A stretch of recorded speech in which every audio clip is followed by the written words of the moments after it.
développer la croissance des entreprises funéraires malgré l'essor des crémations et la concurrence grandissante des enseignes et du secteur public.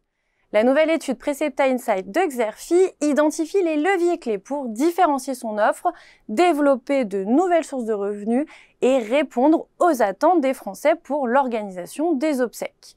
Les consultants de Xerfi mettent notamment en lumière les solutions les plus pertinentes pour créer des offres personnalisées et moderniser l'accueil des familles afin de se démarquer des concurrents.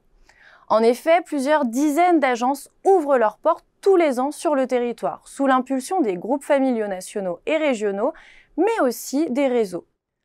En parallèle, des mesures doivent être instaurées pour valoriser la qualité de service, par exemple par un travail sur la transparence des offres et par la mise en avant de l'expertise des équipes. Des actions qui visent in fine à renforcer l'image des entreprises funéraires auprès du grand public tout en réduisant le taux de turnover au sein de leurs effectifs.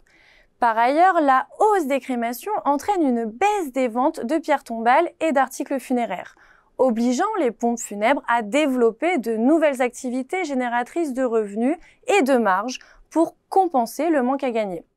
Dès lors, comment peuvent-elles diversifier leur portefeuille de services de façon optimale? Et quelles pistes privilégier pour se différencier concrètement sur un marché où les innovations sont encore rares? Dans cette étude, les experts de Xerfi se sont penchés sur les stratégies de croissance actuelles des entreprises funéraires. En voici un aperçu. Ces dernières investissent tout d'abord dans l'expansion de leur réseau en France et à l'international. C'est en ce sens que Pompes Funèbres de France vise un parc de 400 agences en France à moyen terme et que la Maison des Obsèques a levé 57 millions d'euros afin d'accélérer son expansion. Dans le même temps, la gestion des crématoriums s'invite au cœur des préoccupations des entreprises funéraires. Funecap Group, acteur majeur dans la crémation en France, multiplie à présent les rachats à l'étranger, tandis que Maison d'Abrigeon noue des partenariats avec des acteurs locaux afin de se développer dans la crémation. La thématique du verdissement de l'offre d'obsèques est également une priorité. C'est à cette fin qu'émergent de nombreuses initiatives, à l'instar de celle d'EGF, qui a réduit sa consommation de gaz de 11% dans ses crématoriums au cours de l'année 2023. Enfin, d'autres leviers de croissance sont actionnés par les acteurs du funéraire, dans les domaines de la personnalisation de l'offre, de la digitalisation, des services funéraires animaliers ou encore autour de la formation et fidélisation du personnel.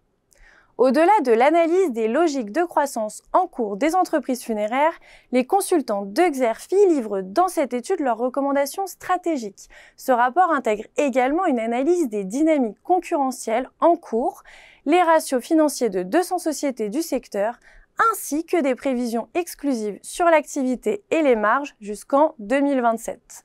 Pour des informations plus complètes sur cette analyse stratégique, vous pouvez télécharger le document de présentation qui se trouve à côté de la vidéo.